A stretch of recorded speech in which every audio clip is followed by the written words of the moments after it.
Hi, I'm Steve Mera. In this particular video, I'm going to be showing a lecture from our own event, Awakening event, that took place in May of this year.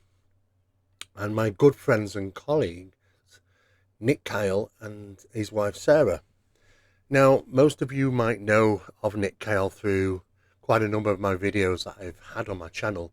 I've talked about the skull experiment extensively and also interviewed Nick Kyle and his wife Sarah because of their involvement in the skull experiment and the incredible, and I mean totally mind-blowing things they experienced. If you haven't seen them, then go onto my channel, have a look at those under the NHI discussions. There was part 1, part 2 with Nick Kyle and Sarah talking about skull experiment. I've actually also done one under Project Enigma, which is more in-depth look at the skull experiment. Now, in this presentation, Nick and Sarah came along to meet us in Oldham in the UK and present a new lecture, which I found fascinating, and I think you will as well, and certainly some of the images.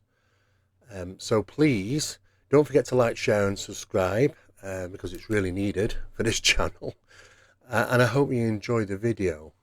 Thank you very much. Yes, can I just say I'm here really supporting Nick today because we weren't sure if Nick was going to make it as he's waiting bypass surgery, and you were about to have me for a whole hour. So it's much better that I'm the support act today.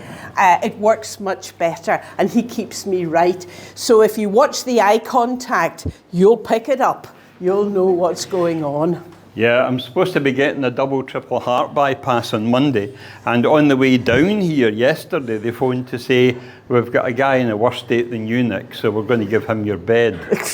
But that's the 4th time they've done that.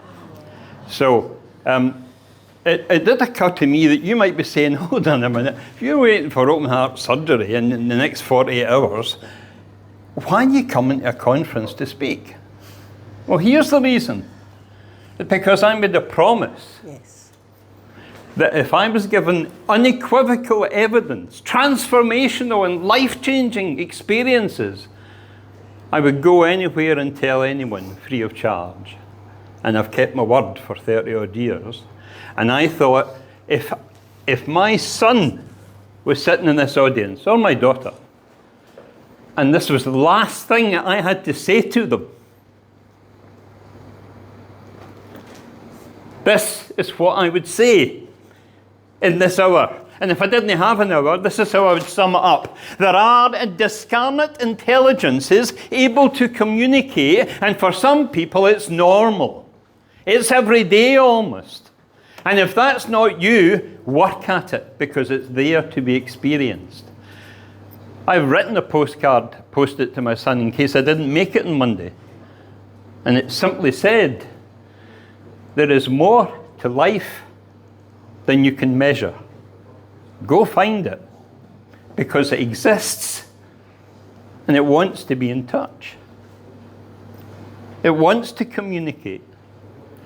But then some of you will be sitting there even more skeptical than I am, and they'll say, prove it. Come on, prove it. Okay. That's the message. And I've been speaking to this because I knew it was coming up. So what are we really talking about when we speak about the paranormal? And I think it means different things to different people. So a wordle like this will contain some aspect that you can relate to. But the big question for me is there anyone at all who's really an expert in the paranormal where there are so many headings? So you come to a day like today and there'll be various aspects. But you'll also experience something new, or at least we hope so. So if we're looking for a definition, Nick, what sort of definition would we have? Paranormal phenomena can be simply understood as phenomena that are beyond the scope of current scientific understanding. It may be understood in the future, but it may help us to understand the human condition. So there are mysteries in the cosmos, and if you happen to know what was happening in a distant cosmos, that would not be something I would be interested in, because it doesn't directly speak to the human condition. It doesn't help us to know how powerful we are. How powerful do you feel? Do you feel like the guy who was in solitary confinement for 20 years, Nelson Mandela, who, having had lots of time to think about the human condition, since it was the human condition that put him there, he came out, and what did he say in his inaugural speech to South Africa? He said, our greatest fear, ours, his, yours, mine, our greatest fear is not that we are inadequate. Our greatest fear is that we are powerful beyond measure. And I'm not quoting him now. What's the fear of that? It's the fear of responsibility for acting and living your life as if that's true. Because in his opinion, after 20 years of reflection, it is true. Okay, Carmela mentioned the Scottish Society for Psychical Research. 38 years old. Let me give you a very brief description of this. There's its founder, the late Professor Archie Roy, who was also a president of the SPR on a couple of occasions. And he ran evening classes in Glasgow University. And at the end of a series of evening classes, people said, we want to learn more. We want to hear from people who are experts in their field. So he created or formed the charity, and it investigates the paranormal. And he himself was an astrophysicist, and he said, I want it to be in a scientific manner. I want people to have a reason to believe, a reason to question, a reason to understand, and maybe alter how they think. So at the moment, over 10 months in a year, there are monthly lectures. Obviously, a lot of them are now on Zoom. But the group investigate cases, organise vigils, and they sometimes conduct psi experiments. It's not really encompassed all of Scotland, but mostly in the west of Scotland. Okay, I want to tell you about a mother and a child and the cost to us, what happened here. Beginning of December, a young mother in her 30s contacted us via friends of ours and said, I'm aware you know some people who can support us. I'd like to move into a new home before Christmas, and in my house at the moment, the builders, the plumbers, and anyone, other tradesmen, are refusing to work. So we, spoke to her, chatted through what was going on. And it was a home, in fact, that she had lived in when she was small. She had purchased this because she'd had such wonderful time as a child in the home. But she wanted to change the layout of the ground floor. Upstairs was fine, but the layout of the ground floor. And this lady had a 5-year-old, a little girl, very pretty, lovely. But she said the problem is the builders had knocked down the walls, and during that time when she would visit, they would say, it's really strange feeling in this house. And that's always a good sign that we're going to get something interesting. And then she said, the plumber phoned me up and said, hey, missus, I'm no going back there because there's something not right. And what was happening is the plumber would be working up the stairs and he would hear other workmen and think, oh, they must have come and joined me. Go down the stairs and there's not a soul about. Phone the workmen, and they, of course, had not been anywhere near the house. And on the 3rd or 4th occasion, he said, you know what, I'm out of here because there's somebody in here. The builders said their problem was their tools went missing. They'd be found in the garden or they'd be found in some unusual place.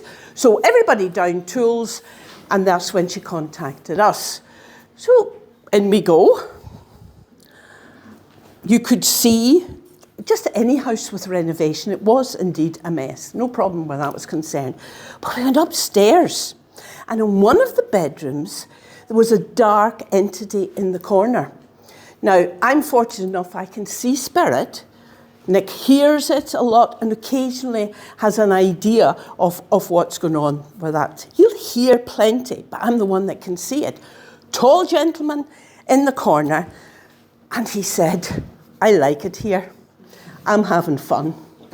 And which is exactly what was happening. And he said, I really want to get to know the little girl. And that I found really quite disturbing. So he followed us from room to room. He would go, oh, there you are. And you would go into the room, and there he was. And we asked him very politely to go. And we're saying, there's a young family wanting to come in here. They don't need you.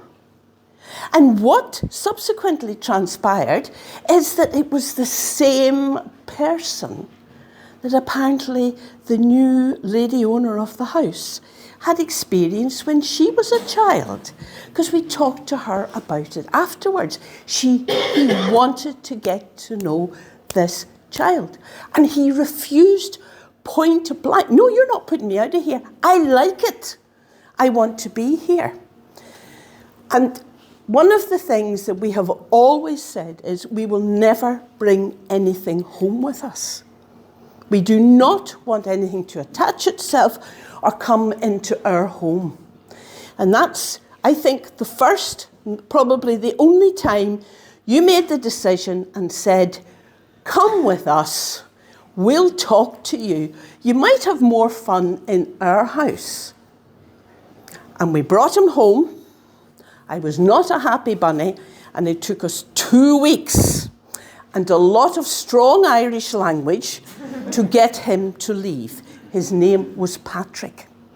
So Patrick learned that this person could swear like a trooper.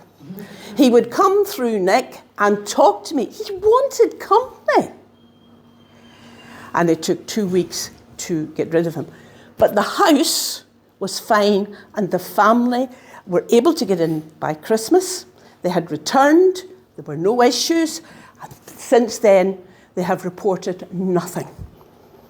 And Patrick has never been back. I think he is a bit scared of me, you know? You've got the connection already. I don't need to sketch it out for you.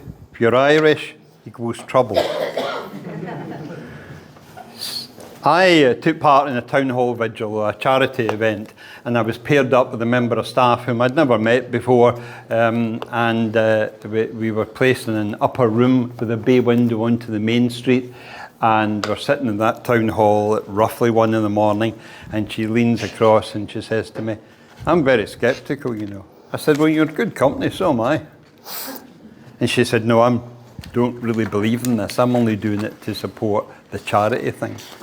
And I went, no, that's okay. Half an hour passes. Spirit woman materialises to the right of the bay window. And I said, hello. I think I actually said, welcome, friend. Who are you and why are you here? She said, my name's Mary. And if I stand here sometimes and look down the street, I've got eyes for a boy. And when he gets a break, he comes out and he looks up and he gives me a wave. She said, I'm still waiting. And I didn't want to say to her, it'd been at least 100 years that she'd been waiting. So I just said, all right, okay. And the woman, the total non-believer, said, who are you talking to? And I said, the young woman beside the window. And she said, there's nobody there. And I said, okay. She said, then I don't believe in this stuff, you know. I said to the spirit lady, give me something to give this woman to change her mind as to whether you're really there or not. And she said, Fitzsimmons. And I turned to the woman, because she didn't hear that. And I said, name Fitzsimmons mean anything to you? Oh my God, she says, that's my middle name. In fact, that's a name that when I applied for this job, I had it recorded on my job application, but the manager agreed to tell no one that I was connected to the Fitzsimmons family.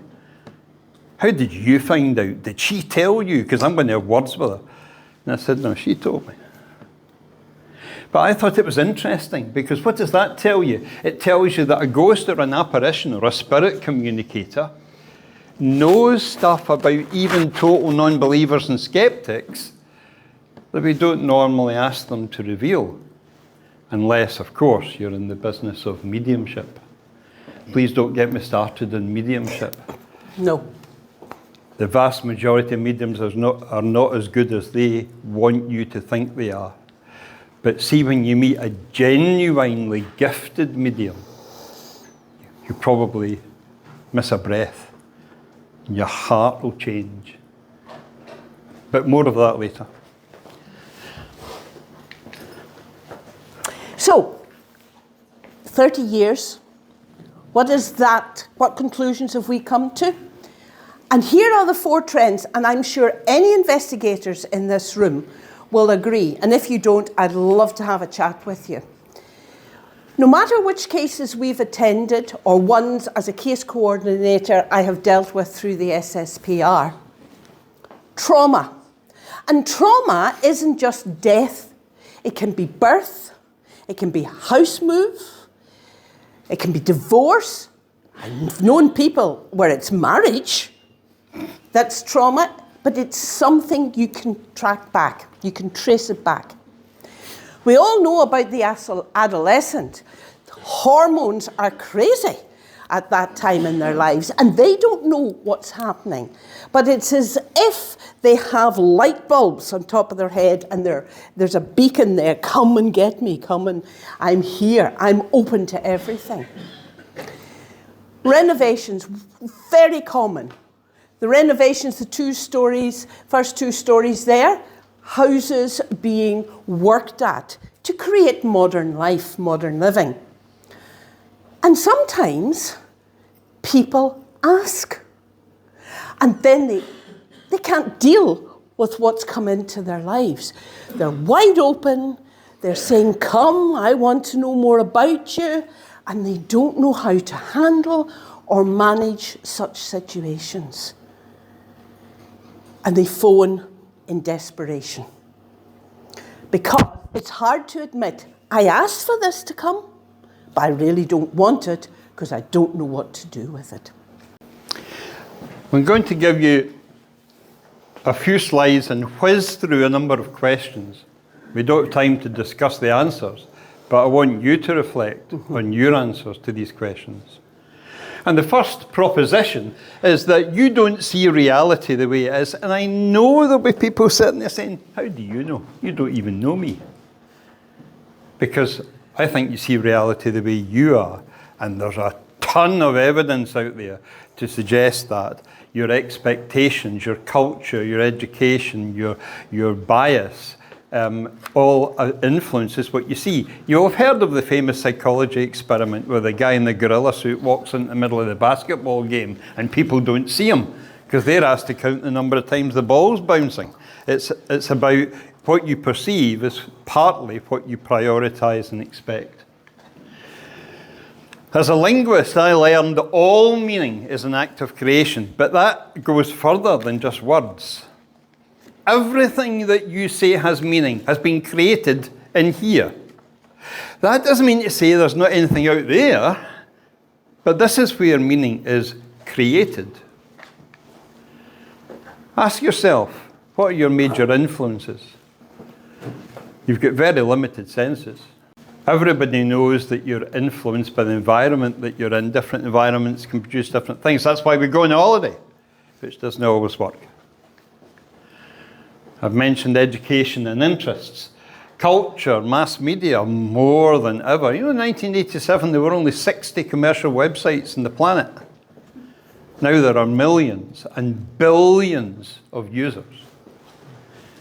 And we know, unfortunately, for the most tragic of reasons, that some of the influence is negative. Now, here's the thing.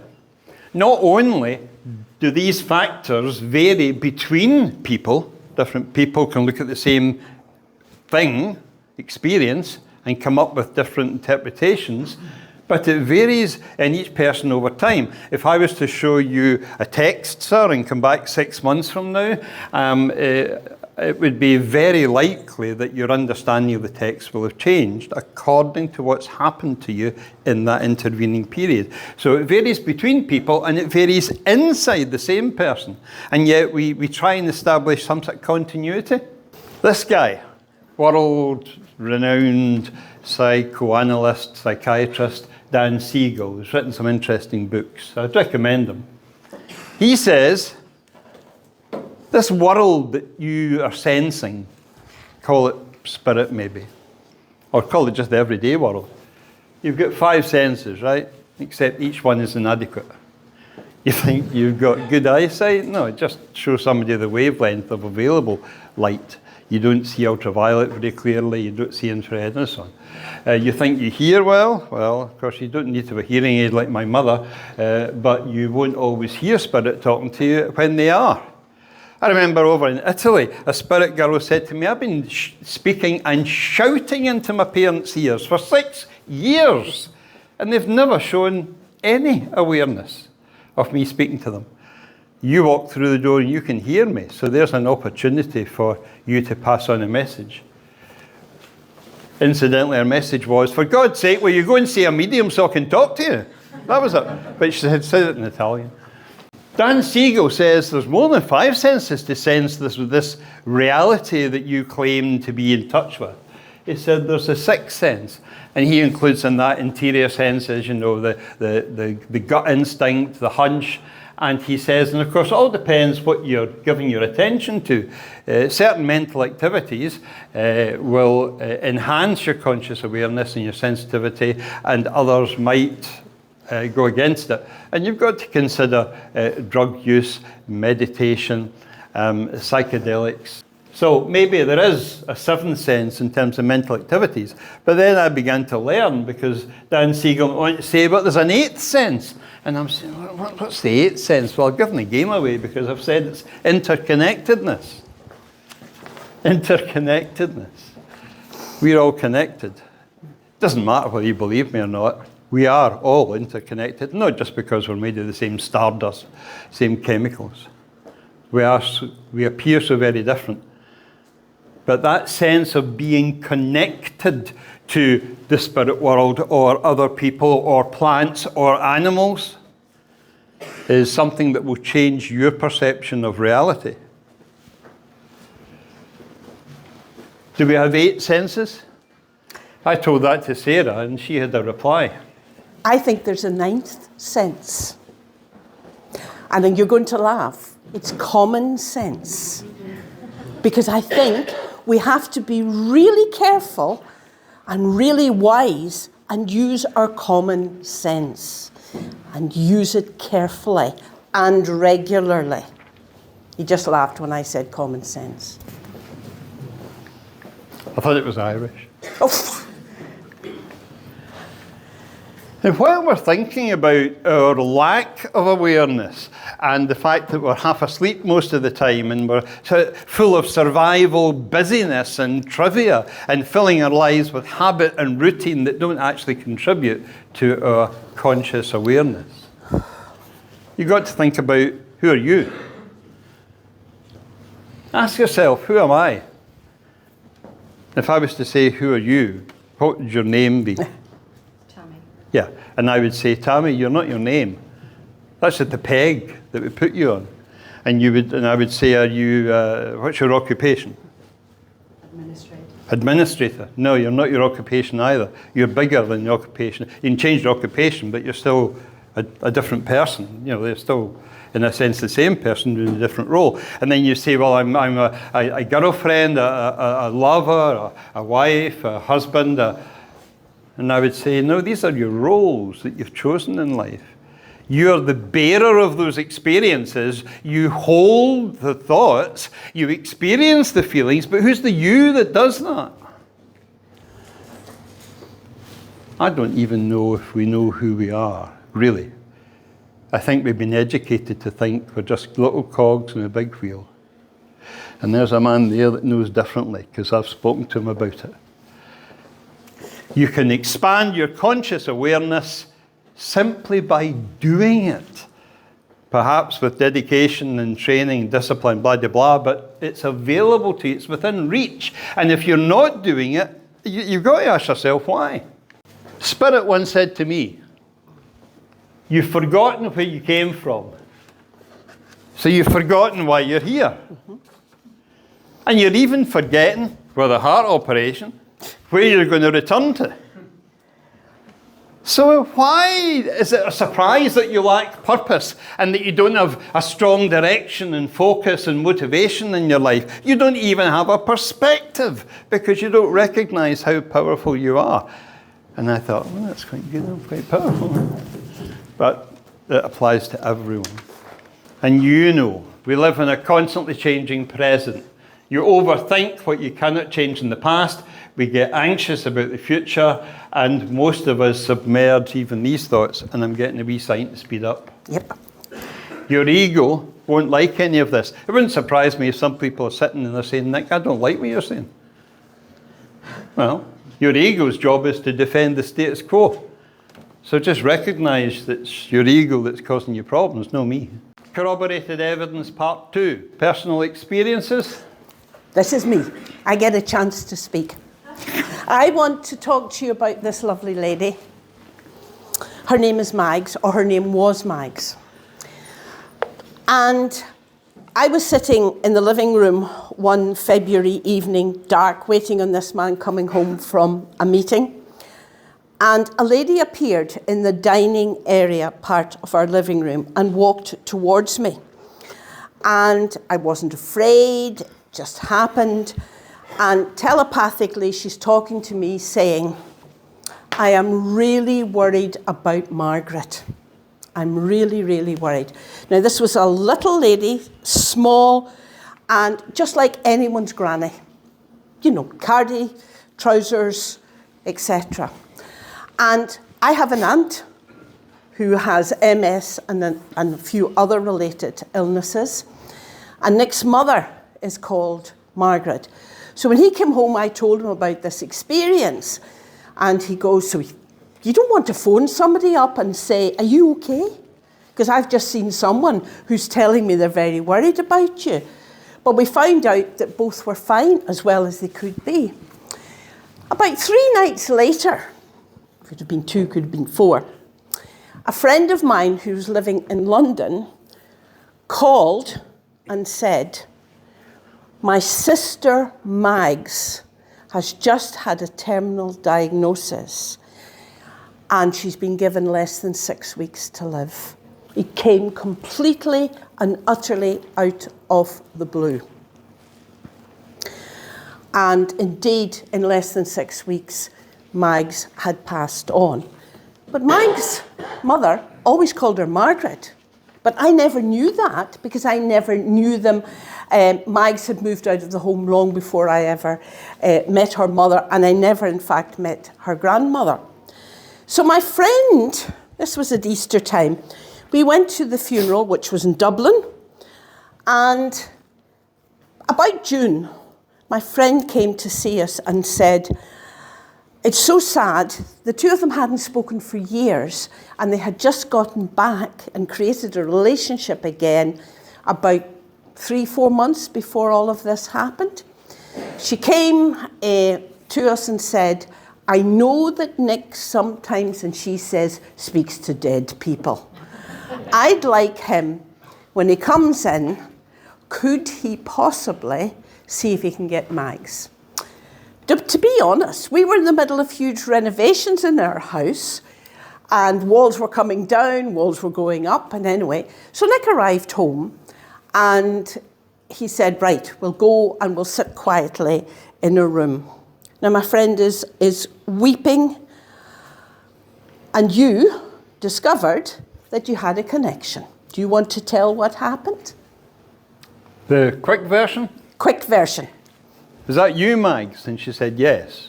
But they couldn't, Sarah and her friend Sheila, couldn't see or hear what was being communicated. And Mags said, yes. That's, I said, yeah, where are your sisters here? Mm-hmm. Yes. That's why I'm here.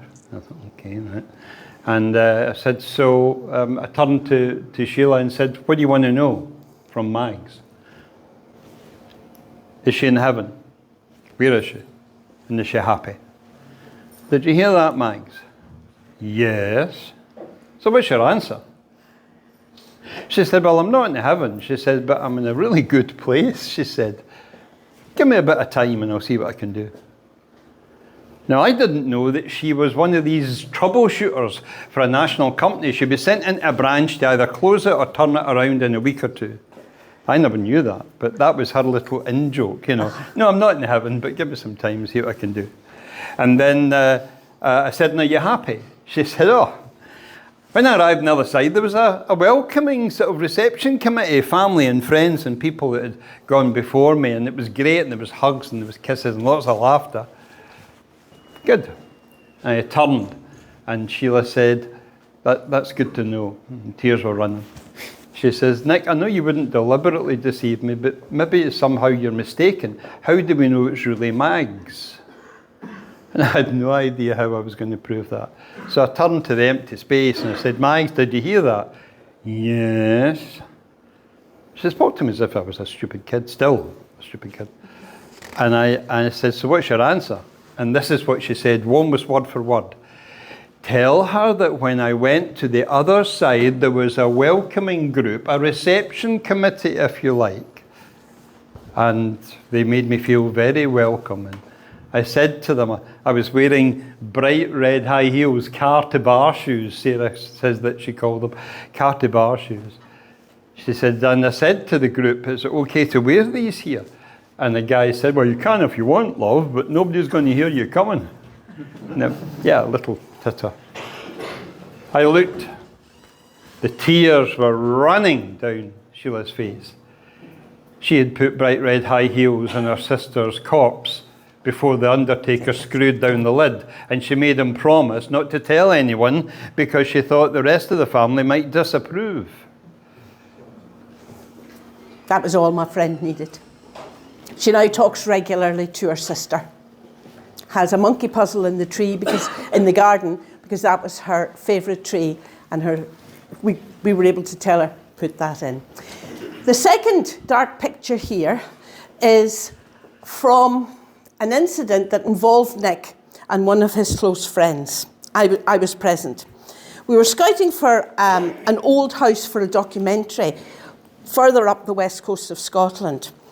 And we'd been given permission to look in this house, went in, and it was, the farmer had used it to store grain, to store bags of fertiliser, so you can imagine what it was like. Nick's friend Donnie and I were upstairs, and we said, no way we can use this, it's not safe. Came down the stairs, and in the main area was Nick.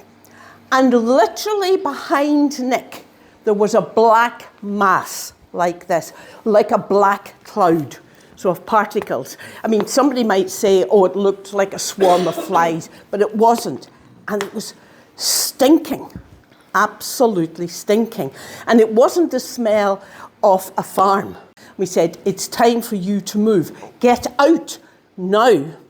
So we got him out of the house. And as he was going out, we could see this mass right down to probably his waist, above his head, and it was following him and getting closer. We get him out of the house, and there was projectile vomiting from Nick. Now, that is not a situation I like. And your friend Donnie said, yes, that was not good. So we've also experienced negative aspects of this as well. I mentioned Albert earlier, the baby whose face changed, and the healing of the tumour from a young man's skull. And I could tell you lots of stories about Albert, but there's not time. Let me just tell you that I would say this guy is probably the best medium I ever met. He's passed now, and one of the best healers. I'll tell you a very simple criterion. He could heal. Well, there's lots of people say they're healers. I've met lots of them, and I can't get them to actually demonstrate their healing, but they still claim to be able to heal. I'm a Reiki master. Oh, yeah? Well, I've got 6 people with cancer dying, or brain tumours, or whatever. One person's got chronic 24/7 epilepsy. How about trying to heal them? And I can't even get them to engage. Too difficult, maybe. I'm the son of a clergyman, and if Christ was anything, he was a healer. And he said to his disciples, go in my name and heal. 2,000 years later, can you tell me how many churches actively practice healing? I only know of 3 or 4 out of the hundreds in Scotland. I'll say one thing only about Albert Best. The very first time I ever met him, he didn't know me, I didn't know him. He pointed to me and said, I have your 2 children here. And that's a story for another day with more detail. But I had lost 2 children. And they were jumping up and down with joy on the stage beside them. I couldn't see them, but his hands were going like this. Albert, by the way, was the adopted uncle of the footballer, George Best. George used to go and hide in Albert's wee tenement flat when he was trying to escape from shotgun weddings and women. But when Albert was speaking, he said, they're delighted, they're saying this is the first time they've ever been able to speak to their daddy, is that correct? I said, well, I've never had a message before. And then they pointed and said, who's the woman sitting to your right? Because that's not our mummy. And that was my second wife that was sitting to my right. Oh, at that time, she was still my girlfriend. We'll not talk about that. Right, this young man, Dominic Bogue, I don't know if any of you have heard of him. He is an impressive clairaudient medium from the west of Scotland. Young, but registered blind. So if he was in here, he would not be seeing any of you. He sees a little dark and light on the periphery. So he really has to depend on knowing what he's talking about. So we've become very friendly with Dominic over the years. And somebody had said, well, what can he do? So Nick devised a small test where Dominic had been given 2 envelopes. He wasn't allowed to touch them. He knew nothing about them. We didn't even know what was inside them. And he made 75 statements about these. Boom, boom, boom, boom, boom, just like that there. This is a picture, this is a letter, this is that, this is the other, and the person who's written this letter, and he did rapid, so we'd recorded it. And then we then got together with the people who'd handed us the envelopes and literally went through all of the statements one by one. And the lady who had written the letter started to cry. 59 of the statements were correct. 59. She refused one and then later told us that it was true, but it was such an embarrassing situation, she didn't want to admit to that in public. So that's almost an 80% success rate. So if I was to hand you 2 envelopes and say, give me 70 statements about that, you just look at me and think, oh, she's mad, and that's it. But just think about that. Registered blind, didn't touch them. We didn't know the people. He certainly didn't know, so he couldn't pick anything up from us.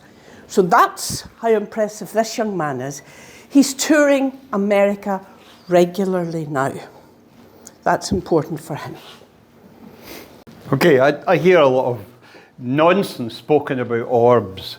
You know, I've got dozens of photographs of orbs from children's discos where they're rising there with the dust particles and the strong lights. And then in Scotland it rains constantly, so we've got lots of moisture droplets. But there are orbs that defy explanation and study. And that in itself would be a good topic for a future conference. One of the things to ask is, are the orbs self-illuminating? And can you show that they're in 3D, perhaps by they go behind a piece of furniture and you can see half of them? And do they contain faces? So I've got a few that contain faces. This is not the best one, but it's one that I've not used before, I don't think. In an attic of a haunted pub by reputation, a famous medium, I haven't got his permission to give his name because I haven't been in touch with him in recent months, but famous medium stood and said, "Spirit's here." And there was one orb in the photograph that was taken just beyond his finger. And then he would say, "And there's somebody here." And there'd be one orb in just beyond the other hand. And then the investigator that was with him, who at that time I think was the vice president of the Scottish SPR, said, "Can I do that? I think there's a spirit person here." And sure enough, there was one orb where she pointed and nowhere else. The photographer said, "Can I have a go?" And he's looking around the bite and said, "I think there's somebody sitting in the chair." So he takes a photograph and he didn't see the orb, but the camera picked it up. So I've enlarged it. I haven't altered it in any way. You see it simply enlarged. And some people might say, "Yeah, I can sort of see a face in there. What about if I did that?" And I got a graphic designer and I said, "Don't alter the image, just brighten it, darken it, colour it, and see what you get." And he said, "That's the best I can do." And I would say there's a young man there with dark hair and the side parting. But hey, I'm not saying it's the best evidence. I'm just saying sometimes orbs do contain faces, and I can give you other examples, maybe even in this talk if we have time. Here are some. I'm surprised at the people that don't know about this, because this is happening in France and has been for 5 or 6 years. This is a medium that was told to get a bunch of scientists together and build a steam chamber and put the medium on one side of the steam chamber and a recipient of a message on the other side, fill the steam chamber with steam, and you'll be able to guess what it looks like if you shine a light into it. It just looks like mist. Randomized water particles. Oh, really? Would you say that's random? Can you see what I see? There are hundreds of images on their website for you to look at free of charge. Some of them contain letters and numbers. How the hell do you get letters and numbers in a steam chamber? Now, this isn't the public domain, but most people don't know about it. The French have not maybe good at promoting it. This is world-class imagery, with no scientific explanation as to how randomized water particles can create any shapes. This is my story. This is lovely. Castle Bardi in Italy. I love Italy. We have a very close friend there called Michele Di Nicastro, who in fact is a paranormal investigator and was friendly with the gentleman Enrico Marabini that Nick spoke to at the beginning. And when we would go there every year, he would try and take us somewhere new, somewhere that there was something interesting, really, really interesting happening. Castle Bardi, as you can imagine, fortress. But inside, there are these steps that have been added in the last 100 or so years, and that's important. And what's commonly known is, locally, that there is a ghost soldier there. Now, it's kind of common knowledge, but the organisation that Michele helped to run decided, gosh, maybe we should investigate this. And the castle were agreeing about that there. And they were maybe suggesting that this might be the world's best photograph. I wouldn't be too sure. Looking at that, you could kind of make that up. There's it, altered slightly. And you can see the shapes. I'm pointing them out to you there. So I could accept that there.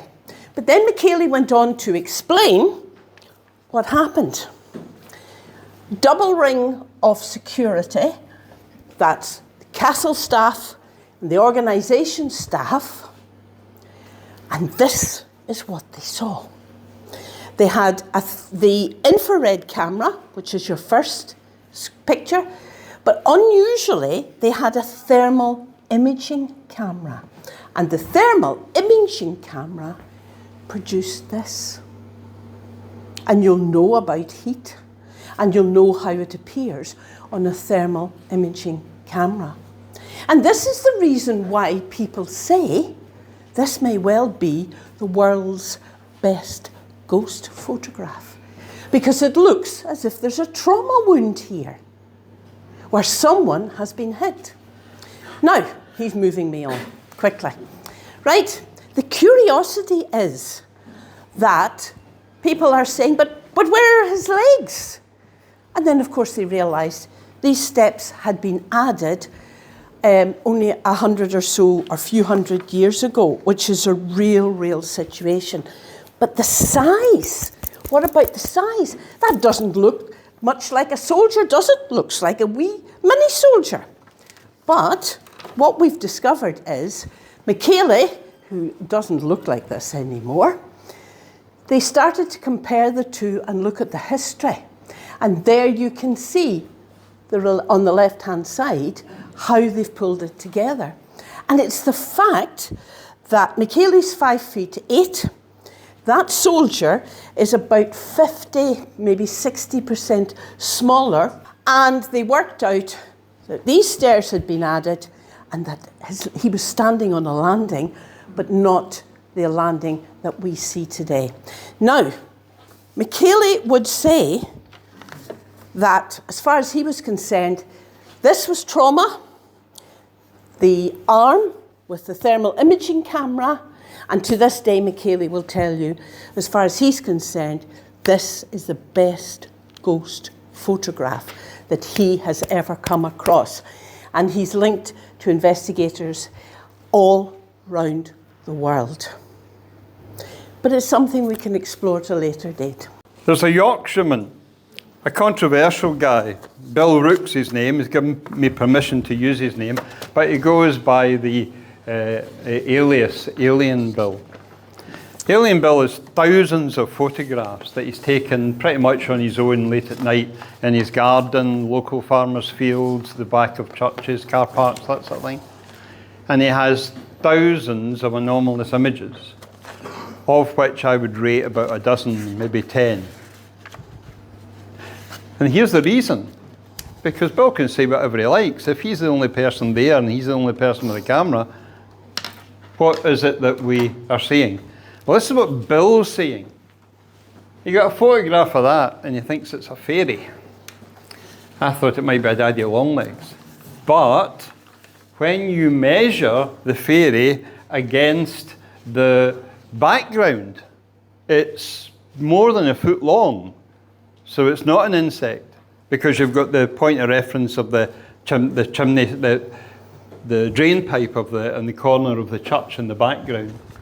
So a well-known investigator, I'm not going to encourage him by mention him by name, but he said he's been in touch with 2 insect experts from different universities, and they say this is not an insect known in Britain. So you can decide for yourselves. I'm only giving it to you as an example of local kind of evidence that's intriguing, but not, in my opinion, convincing. So Bill took me out into the fields one night, and it was dark field. You see streetlights way in the distance, and you took a photograph, and sure enough, all you got was some dirt, and it was dark. And then he took a 20-second sequence, a photograph 2 seconds, photograph 2 seconds, photograph 10 photographs, took 20 seconds. And in 2 of the frames, you got this. On a dark night, Bill says, there you go. Spirit are moving in and out that fast. They only linger for a couple of frames. And he did it again and demonstrated it again. And I said, but that's easy to explain. That's your out-breath. The camera flash is picking up your out-breath. And of course, you're breathing once out, maybe every 20 seconds. So what did Bill say? Duh. No. He said, just stand a bit further back, Nick. And he turned. to this dark field and said, he knows nothing. Bring yourselves forward a bit so that you can see something in the next photograph. And that's what he got in his next photograph. Now, I've shown this to roughly 100 people.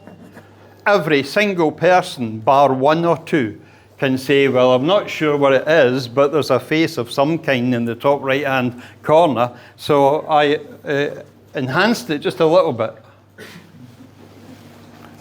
Now, that's humanoid in my books, not pareidolia, as one skeptic suggested. No, pareidolia up my ass. And if Bill is capable of getting photographs like that, we should all be queuing up at his door. The only thing I'll say to you is he'll not let you come with him. He likes to work alone. Okay, I'm allowed to talk again. This is the school group, and many of you will already know. So it's not that I'm not going to give you lots of detail. It's just that you're going to hear from my perspective. A basement cellar, village school in Norfolk for about 6 years in the mid-90s. And two couples, husband and wife. You can see Robin, Diana, Alan, and Sandra. So they had around 500 successful sittings for physical phenomena. They had people from the SPR there. They had a range of phenomena that they could demonstrate and show people. Okay? But the important thing for us, because you can read all of that, is the personal experience, and that is of these orbs that we could see.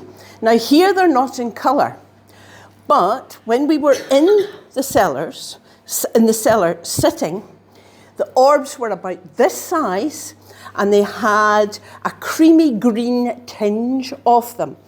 And there were enough of them to light up this complete blackened cellar. There were no windows in the cellar, no lights at all, and the door had been locked by Nick. And these orbs moved about rapidly. So they would rush up to someone, and they got brighter and brighter. So I could see the other 13 people in this cellar as clearly as I can see you. That was how clear it was. The orbs moved about, round chairs, just ceiling, everything. And as these orbs were moving about, shapes formed in front of me. Two sort of grey shapes. And they spoke to me. One of them spoke to me and said, "Would you like to shake my hand, young man?" So I shook his hand. And he said, "Would you like to feel on up my arm?" I'm thinking, he's getting fresh, isn't he? Right? So I got to here. I moved up and went right through. There was nothing. I mean, and so I did this silly thing of squealing and screaming, "There's nothing there!" Yeah, absolutely. Thank you. And that is what happened. And of course they laughed. They found it funny. And the four sitters knew exactly what was going on and how someone like me would react. But these orbs flew about. And at one point, one of them came right up here and was sitting on my midriff. And it looked as if it was kind of dancing about, and it felt as if it was tickling me. But what I hadn't realised is, and everybody else sitting, it had popped inside here. Now, I know you're going to think the woman's off her head. Okay? I promise you I'm not. And what I could feel inside was this, like, scraping, as if something was trying to get out. You just think this, and you try to rationalise it. You go, "I'm off my head." No, but I know I'm not. And then there was a pop, and it came out along its merry way again. It was moving about. And of course, everybody's going, "Oh my God, look what happened, look what happened." And you think, yes, everybody's seeing it, so it's not just me. And then the process started, where my chair levitated. Now, I'm going to say it before he says it. I'm no mean effort, okay? I'm a substantial female. But the chair, can I use your chair? You take those off. I was sitting on, like this. The wall of the cellar was here, and the chair did that, and I'm on it. And the person next to me could see this happening. They got down and put their hands underneath the legs and said, she's up, she's up. And there's no way I could get that chair back down again. Now that is, if somebody told me that, I would have said they were a wee bit off their heads. And in fact, most people did afterwards. So these things were happening regularly to people who were visiting. Okay? Before I go to this slide, can I just say to people who have little knowledge of paranormal orbs and stuff, there is, in my opinion, a clear link between unidentified anomalous phenomena or aerial phenomena and orbs with content in them, whatever that is, and the bigger scale stuff you see in the sky that you call UFOs or UAPs. Right. We went back a second time. We were invited back. But, Sorry? we're running out of time. It doesn't matter. And what we saw in the darkened cellar again were holograms. And particularly of a lady moving like her hands like this, as if you were looking down a tube. And that's important to remember. It was like this. And she would move around. It was all you could see were the arms.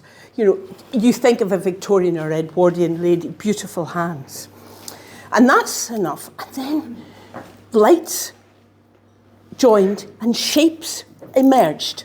Cigar shapes. And what I'm going to say, and I know it'll find it hard, they looked like wee mini helicopters or spaceships with lights underneath that moved about independently. And we're gobsmacked. Everybody's gobsmacked. Because you think, I'm actually seeing it, sorry. And the spirit team said, we're going to bring through visitors from dimensions to which levels, they said, to which we do not normally have access. This is the first time we've tried it. And we got spacecraft. I have to say so.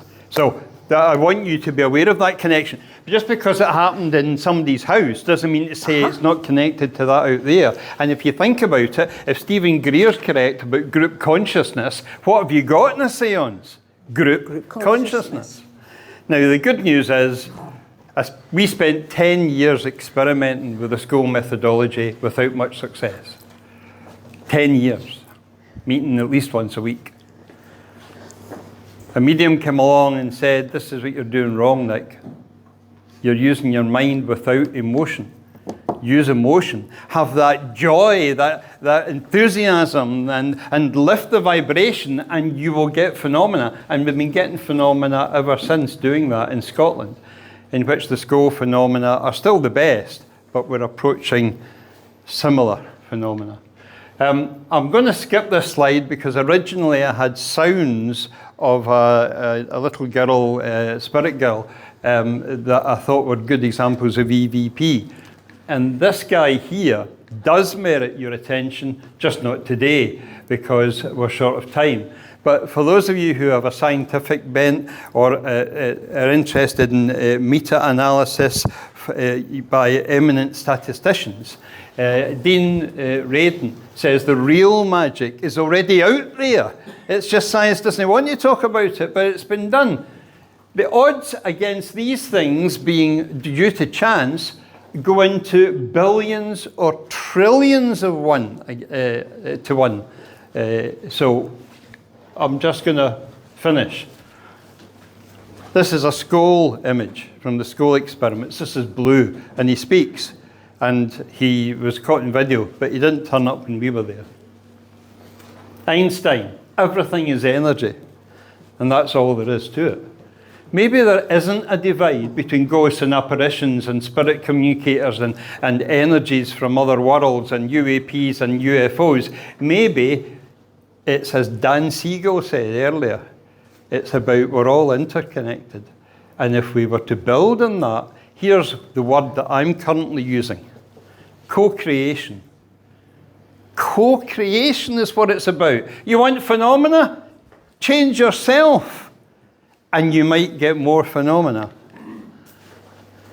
Okay, a cautionary note from me, because I'm the one that picks up the pieces. When you stare into the unknown, the abyss, I swear it's looking back at you. It really is. Just be very careful. If your body gives you feelings of fear, if the hairs stand on the back of your arms or on the back of your neck, listen to your body. Pay attention.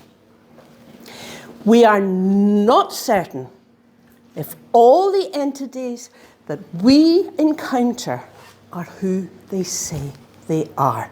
And that is so, so important. And for people who invite the unknown in, they're opening a door. There's an old analogy. You have a party. You open the door, anybody can come in. But when you're finished and you want the party over, they don't want to leave, what do you do? So you have to think about that. I'll tell them what to do. Oh. We've got an advice clinic in that little room in the corner. Sarah and I will be popping in and out all day during the breaks. And if anybody here is concerned about what they've heard or about your own experiences, we've got some advice that we can offer, and it's free and it's confidential. If we're not there, it's because we're having lunch or we're somewhere else. Right? Thank you. Can we have a